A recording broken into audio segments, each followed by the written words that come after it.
Hi అండి, ఈరోజు మనం దుబాయ్లో ఉన్న ఐబిఎన్ బటుటా మాల్కి వెళ్ళబోతున్నాం. దుబాయ్ అంటేనే పెద్ద పెద్ద బిల్డింగ్స్కి ఫేమస్. ఈ బిల్డింగ్స్ని చూడడానికి మన రెండు కళ్ళు సరిపోవనుకోండి. వచ్చేసింది మెట్రో ట్రైన్. ఈ సిటీని కనెక్ట్ చేస్తూ ఈ మెట్రో ట్రైన్ మనం ఎక్కడికి వెళ్తే అక్కడికే వస్తుంది. మనం వెళ్తున్న మాల్కి metro station, bus station facilities కూడా ఉన్నాయి. ఈ మాల్ చుట్టూ 9 పార్కింగ్స్ ఉన్నాయండి. ఇంకా ఎంట్రన్స్ విషయానికి వస్తే 10 ఎంట్రన్సెస్లు ఉన్నాయి. మేమైతే ఇప్పుడు ఈజిప్ట్లో నుంచి ఎంటర్ అవుతున్నాం. నాకైతే ఈ మాల్ని చూసినప్పుడు చాలా కొత్తగా అనిపించింది. మీరు కూడా అదే కొత్తదనాన్ని ఫీల్ అవుతారు. ఇప్పుడు మనం ఫస్ట్ ఈజిప్ట్ని చూసేద్దాం.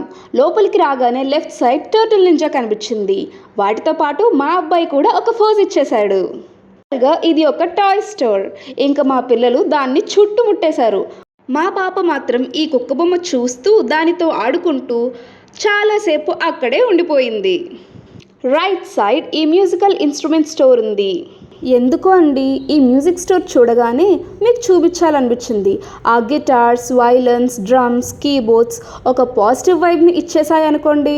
నాకు అయితే బ్యాక్గ్రౌండ్లో ఒక ఇళయరాజా సాంగే నడిచింది. ఈజిప్ట్ అనగానే గుర్తొచ్చేయి పిరమిడ్స్ అండ్ మమ్మీస్. ఇక్కడ నాకు ఆ రెండు కనిపించలేదు, కానీ ఈజిప్ట్ ఆర్కిటెక్చర్ని ఇమిటేట్ చేస్తూ కన్స్ట్రక్ట్ చేసిన ఈ శాండ్ వాల్స్ ఈజిప్ట్లో ఉన్న ఫీల్నే ఇస్తాయి. ఇక్కడ ప్రతి కంట్రీ కోర్ట్లో ఒక సెంటర్ ఆఫ్ అట్రాక్షన్ ఉంది. అదేంటి అనేది ఆ కోర్ట్స్కి వెళ్ళాక చూద్దాం. ఇక్కడ ఈజిప్ట్కి వచ్చేసరికి ఇదే ఈజిప్ట్లో ఉన్న సెంటర్ ఆఫ్ అట్రాక్షన్ అండి. దీన్ని అబ్జర్వేషనల్ ఆర్మిలరీ స్పియర్ అంటారు. అంతేకాదండి, ద బ్యాలెన్స్ ఆఫ్ లైఫ్ అని కూడా చెప్తారు. ఈ మాల్కి ఒక హిస్టరీ కూడా ఉంది. అదేంటో మనం వెళ్తూ మాట్లాడుకుందాం. ఇక్కడ చూడండి, పాతకాలం నాటి హ్యాండ్ లాంతర్ పిరమిడ్స్లోని యూజ్ చేసేలాంటివి అనుకుంటా. ఇక మా పిల్లలు ఆకలి అని స్టార్ట్ చేశారు. చూడాల్సింది చాలా ఉంది కదా అని బ్యాటరీ ఛార్జ్ చేసుకుందామని పొట్టలో కొన్ని వేసుకున్నాం. కేఎఫ్సీయే కావాలని అల్లరి చేసి మరీ తీసుకున్నారండి. ఇప్పుడు మనం టునీషియా కోర్ట్కి వచ్చేసాం. ఈ మాల్ వెనుక ఒక హిస్టరీ కూడా ఉందండి. ఈ మాల్ ఒక అడ్వెంచరర్ని ఆధారంగా తీసుకొని కట్టారు. ఆయన పేరే ఇబెన్ బటూటా. అందుకే ఈ మాల్కి కూడా ఆ పేరు వచ్చింది. ఆయనకి 21 ఇయర్స్ ఉన్నప్పుడు ప్రపంచాన్ని ఎక్స్ప్లోర్ చేద్దామని స్టార్ట్ అయ్యారు. అలా స్టార్ట్ అయిన జర్నీలో వచ్చిన ఫస్ట్ ల్యాండ్ ఫామే ఈ Tunisia. This is a hub of art and learning. మనం నడుస్తున్న ఈ మొసాయిక్ టైల్స్ మొరాకో రాయల్టీ గురించి చెప్తాయి. టునీషియా కోస్టల్ టౌన్స్ ఆధారంగా ఈ కోర్ట్ని నిర్మించారు. White stucco facades, blue doors, wrought iron work, stained glass windows శతాబ్దాల నాటి ఆఫ్రికన్ సూక్ల మనోజ్ఞతను పునఃసృష్టిస్తాయి. ఈ టునీషియా కోర్ట్లో పిల్లలు ఫేస్ పెయింటింగ్ వేసుకుంటున్నారు. భలే సరదాగా అనిపించింది. ఇప్పుడు చూస్తున్న ఈ కోర్ట్ ఇబెన్ బటూటా జర్నీలో వచ్చిన లాస్ట్ ల్యాండ్ ఫామ్. ఇదే ఆండలూషియా కోర్ట్. ఇక్కడ కనిపిస్తున్న లాఫీ హాల్స్, ఎసెన్షుయేటెడ్ ఆర్క్స్ మనకి కార్డోబా గ్రాండ్ మాస్క్కు తీసుకువెళ్తాయి. Red stone walls, terracotta tiles ప్రత్యేకంగా కనిపిస్తాయి. ఆండలూషియా నాగరికత యొక్క ప్రభావాలు కోర్టు ప్రతి మూలలో ప్రకాశిస్తాయి. Star shaped ceiling, fountain of lions, Alhambra palace నుంచి ఇన్స్పైర్ అయినవే. ఇదే Andalusia court centre of attraction. మేము వెళ్ళినప్పుడు ఫౌంటైన్ ఆన్ చేయలేదు, కానీ ఫౌంటైన్ కానీ ఆన్ చేస్తే చాలా అంటే చాలా బాగుంటుందండి. ఈ కోర్ట్ని ఆండలూషియా కళ, కవిత్వం, ఆర్కిటెక్చర్, సైన్స్ కనిపించేటట్టుగా డిజైన్ చేశారు. అడ్వెంచర్ ఇబెన్ బటూటాకి 24 ఏళ్ళు పట్టిందండి ఈ 6 డిఫరెంట్ ల్యాండ్ ఫామ్స్ని ఎక్స్ప్లోర్ చేయడానికి. కానీ మనం ఇక్కడ ఆయన సాధించిందంతా ఒక్క రోజులోనే చూసేస్తున్నాం. ఇప్పుడు మీరు చూస్తున్నారు కదా, ఇదే Ibn Battuta gate. This is a 5-స్టార్ హోటల్. మనం ఇబెన్ బటూటా గారి గురించి చెప్పుకుంటున్నాం కదా, ఆయన 24 ఇయర్స్ జర్నీ అంత ఈజీగా అయిపోలేదు. దారి పొడుగునా తుఫాన్లు, సముద్రపు దొంగలు ఆయన్ని ఇబ్బంది పెడుతూనే ఉన్నాయి. ఈ స్టోర్ చూపిస్తున్నా అని తప్పుగా అనుకోకండి, ఈ స్మోక్ పైప్స్ డిఫరెంట్గా అనిపించాయి. కోర్ట్కి మధ్య ఉన్న ఈ స్ట్రీట్ వ్యూ అయితే అదిరిపోయిందనుకోండి. ఇది ఈజిప్ట్ స్ట్రీట్ వ్యూ. పైన కనిపిస్తున్న ఈ ఆకాశం నిజమే అనుకుంటే మీరు పప్పులో కాలేసినట్టే. స్ట్రీట్కి ఉన్న ఈ ట్రాన్సిషన్ అయితే నెక్స్ట్ లెవెల్. ఇక్కడ టెంపరేచర్స్ ఎక్కువ ఉంటాయి కాబట్టి స్ట్రీట్ షాపింగ్ అనేది రెగ్యులర్గా ఎక్స్పీరియన్స్ చేయలేము. ఈ మాల్లో మనం స్ట్రీట్ షాపింగ్ని ఎప్పుడు కావాలంటే అప్పుడు ఎంజాయ్ చేయొచ్చు. మాట్లాడుకుంటూనే మనం పర్షియాలోకి వచ్చేసాం. పర్షియా అనేది ఇరాన్ ఒక ఏన్షియంట్ నేమ్. దాని కళా నైపుణ్యం ఈ అపారమైన గోపురం యొక్క ఆర్బెస్కా డిజైన్లో మనం చూడొచ్చు. ఇక్కడ కనిపిస్తున్న ఈ ఇత్తడి షాండ్లియర్ మిమ్మల్ని వెంటనే పర్షియాలో ఉండే బాగ్దాద్ వీధుల్లోకి తీసుకువెళ్తుంది. ఈ బ్లూ టర్కాయిస్ మొసాయిక్ ఆర్చ్ మధ్యలో నడుస్తుంటే ఏన్షియన్ డేస్లోకి వెళ్ళిపోయినట్టుంది. అవును, మనం ఇబిన్ బటూటా గారి గురించి చెప్పుకున్నప్పుడు ఆయన జర్నీని ఎప్పుడు స్టార్ట్ చేశారో చెప్పలేదు కదా. ఆయన జర్నీని జూన్ 1335లో స్టార్ట్ చేశారు.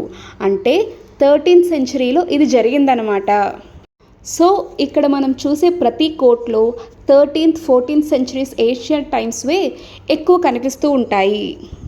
ఇవన్నీ చెప్తున్నాను కదా అని నేను ఏ సోషల్ టీచర్నో అనుకోవద్దు. నా స్కూల్ డేస్లో హిస్టరీని గుర్తుంచుకోవడానికి చాలా తిప్పలే పడేదాన్ని. నా కళ్ళతో నేను చూసిందంతా మీకు చూపించాలనే ఆరాటంతో ఇదంతా చెప్తున్నాను. నా మాటలతో మీరు అది ఎక్స్పీరియన్స్ చేయాలనుకున్నాను. అబ్బా, ఇండియాకి రాగానే మనది అనే ఫీలింగ్ గట్టిగా వచ్చేస్తుంది అనుకోండి. ఇదంతా కూడా Indian street view. 13th century అంటే అప్పుడు మన దేశాన్ని ముఘల్స్ పాలిస్తున్నారు. అందుకే ఇక్కడంతా మనం ఇండో ఇస్లామిక్ ఆర్కిటెక్చర్నే చూస్తాము. భారతదేశం మొఘల్ కాలం నాటి వైభవం ఈ కోర్టులో స్పష్టంగా కనిపిస్తుంది. ఇబిన్ బటూటా గారి 24 సంవత్సరాల ప్రయాణంలో ఆయన ఒక జడ్జ్గా, ఒక స్కాలర్గా పనిచేశారు. ఆయన రాజులతోనూ భోజనం చేశారు, సామాన్యులతోనూ భోజనం చేశారు. ఆయన జీవితం, ప్రయాణాలు మనకు ఎంతో స్ఫూర్తిదాయకం. ఈ కోర్ట్ అంతా తాజ్మహల్, రెడ్ ఫోర్ట్, విండ్ ప్యాలెస్ని ఆధారంగా తీసుకొని కట్టారు. ఇదిగోండి, ఈ ఎలిఫెంట్ క్లాకే ఈ కోర్ట్కి సెంటర్ ఆఫ్ అట్రాక్షన్. ఇది అల్ జజారీ గారు సృష్టించిన మిడీవల్ టెక్నాలజీలోనిది. సరే, ఇదెందుకు ఇక్కడ పెట్టారు అని అనుకుంటున్నారేమో. కొంచెం ఆగితే అది కూడా మీకు తెలుస్తుంది. ఇదిగోండి, కనిపిస్తున్న ఈ గోపురం తాజ్మహల్ నుంచి ఇన్స్పైర్ అయినదే. అందుకే ఇక్కడ మొత్తం తాజ్మహల్ వైబ్సే వస్తాయి.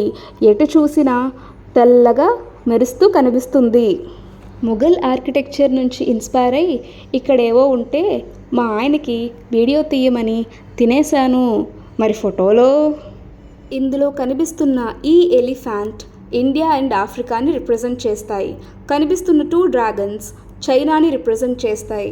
ఫినాయిక్స్ అనే బర్డ్ పర్షియాని రిప్రజెంట్ చేస్తుంది. ఇందులో వాడే మెకానిజం ఈజిప్షియన్, గ్రీక్ ఇంకా ఇండియావి. దీన్నే రిప్రజెంటేషన్ ఆఫ్ మల్టీ కల్చరాలిటీ అంటారు. ఎవ్రీ 1 అవర్కి ఆ ఎలిఫెంట్ క్లాక్లో ఉన్న ఎలిమెంట్స్ అన్నీ ఒకేసారి మూవ్ అవుతాయి.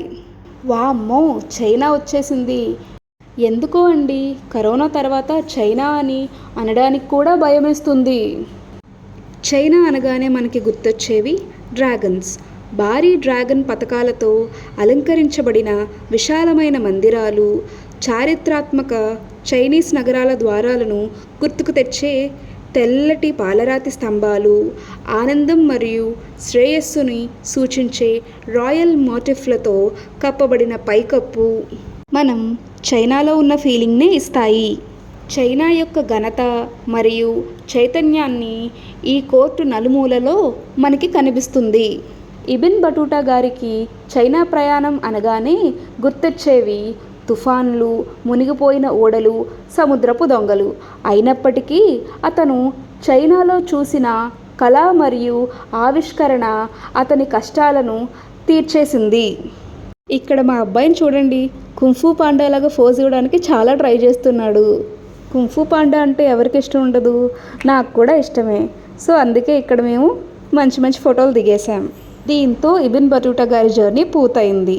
ఆయన గుర్తుగా ఈ పడవని ఇక్కడ ఉంచారు. ఇదిగోండి మన సెలబ్రిటీస్ వేసుకునే కాస్ట్లీ బట్టలు చూసారా, క్యాపే 4000 ఉంది, అది కూడా ఆఫర్లో. ఇక మనం కొనుక్కోవాలంటే ఆస్తులు అమ్ముకోలేమో. వీటిని చూసి షో పీసెస్ అనుకుంటున్నారో ఏమో, ఇవి షో పీసెస్ కాదండి, సెంట్ బాటిళ్ళు. చూసారా ఎన్ని రకాలు ఉన్నాయో. ఈ మాల్లో 400కు పైగా అవుట్లెట్స్ ఉన్నాయి. ఇంకా మీకు ఏ ఇంటర్నేషనల్ బ్రాండ్ కావాలన్నా ఇక్కడ దొరుకుతుంది. ఇప్పుడు మీరు చూస్తున్నవి షో పీసెస్. ఆ పక్కనే మీకు గ్లాస్ వెజల్స్లో శాండ్ ఆర్ట్ కనిపిస్తుంది. నా వీడియో మీకు నచ్చినట్టయితే please like, share, subscribe and comment. Next week Dubai frame చూపిస్తా. మీతో పాటు మీ పక్కన వాళ్ళని కూడా సబ్స్క్రైబ్ చేసుకోమనండి. Thank you.